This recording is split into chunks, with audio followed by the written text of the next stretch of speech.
Hey, this is Josie Ong with Affirmation Pod, your home for personal development. And I hope this episode finds you well, finds you being real and authentic and loving and kind. Thank you for celebrating the 6-month anniversary of Affirmation Pod with me with the last episode, which was a bonus episode.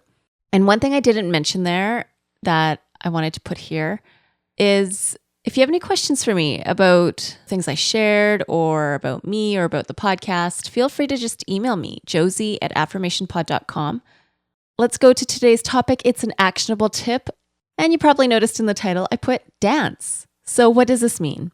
Well, personal development requires different things like discipline, reflection, going to places that are uncomfortable and painful. But I believe personal development also needs to include fun, F-U-N, fun. And there's two really cool places I've seen this done in my prior work before I became a stay-at-home mom, podcaster, and entrepreneur. And again, if you don't know, I used to work as a clinical counselor and health educator in my community in British Columbia, Canada. And one of the places I used to present regularly was prison, jail.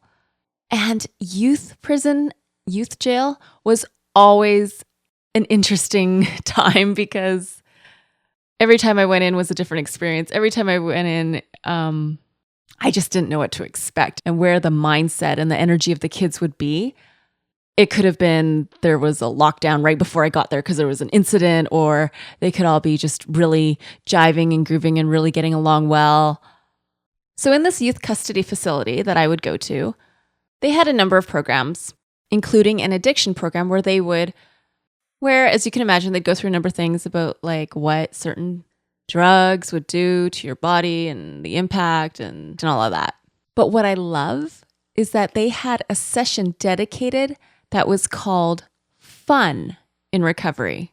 And recovery is a common term for when somebody has been addicted to something and then they've stopped or they're trying to keep away from it. So they called one particular session fun in recovery. And sometimes the counselors there led that time, and sometimes they had guest speakers come in, and I was on the rotation to come in to speak in the fun and recovery program. And we did have fun. It was pretty cool. And what really stood out to me is that program wanted to instill in the youth that recovery is a serious process, of course. This program made sure they emphasized that fun is a part of recovery. And I'm here to say to you today, fun is a part of personal development. Now, this episode's coming out at the end of March 2016, which means Q1 is done. And so flashback 3 months ago, did you make some resolutions? Did you not? Did you have any personal goals that you wanted to complete? This is your little check-in. This is your mirror and reminder. How are you doing with that? How's it going? How's your progress?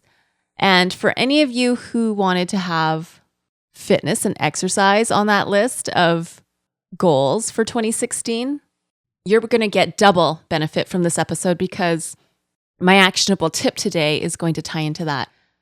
Something I've done in the past, but I recognize that I've been doing this more in the last 3 months, in Q1 of 2016, is throw on YouTube and dance. It does serve double duty for me because I count it as exercise for me. And one thing I love about this is because I'm pregnant, and my energy is good, but I'm generally more tired than I am when I'm not pregnant. So for me, listening to music and dancing and just moving around, and you know the phrase, right? Dance like nobody's watching. That's been really great for me because it keeps me interested. It keeps me moving and active without pushing myself too hard. And I wanted to create this episode just to encourage you. There are times and seasons we could be busy, we could be struggling, we could be feeling stuck, we could be feeling tension. You've got access to this podcast. So I'm assuming you've got access to iTunes or some music. Why not? Give yourself some time to just dance. Dance, dance, and dance. I have one more story of a place I went to present. This was a one time. I wasn't on a rotation like at the youth custody. It was with a seniors center. And they were so sweet. They invited me in for an hour and a half. I only needed to speak for 45 minutes. The last half hour, they wanted me to join them for lunch. And the first 15 minutes, they wanted me to join them for the exercise time that they would always have before their guest speakers would come in. And it was super cool to watch this 86-year-old woman led the exercises. I talked to her afterwards. She had taught aerobics when she was younger. She walked in with a cane and she had to lead the exercises from a chair. So she sat in a chair the whole time.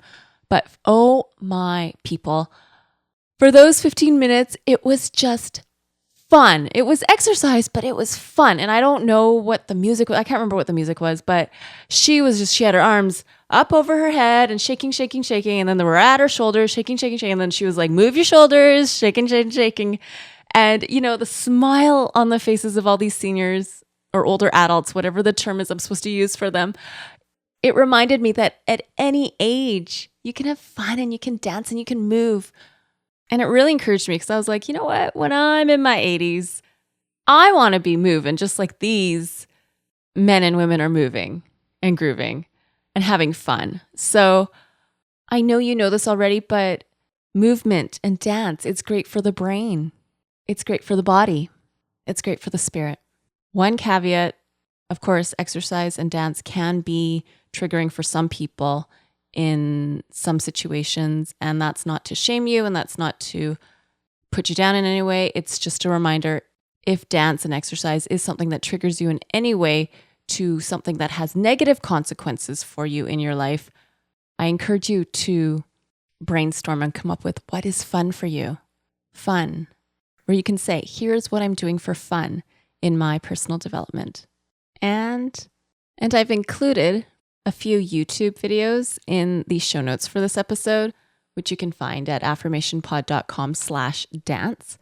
Because there have been days when I've been like, oh, I don't even know if I have the motivation to get through a full song. And so what I did was I just searched for countdowns of songs because they just play a little bit of the song and then they go to the next song and then they go to the next song. It's like, it keeps me really engaged and interested. And before long, I'm like, oh, okay, that's already been 10 minutes, 15 minutes of exercise, of dance.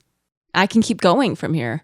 And I'm not really a person who keeps up with like the latest music. So this was nice for me to kind of see and hear clips from different chart-topping artists in today's world.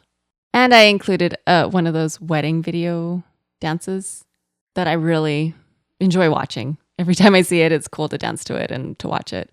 So that is it for me today. This is Josie Ong with Affirmation Pod, your home for personal development. Thank you so much for clicking play and connecting in today. Bye for now.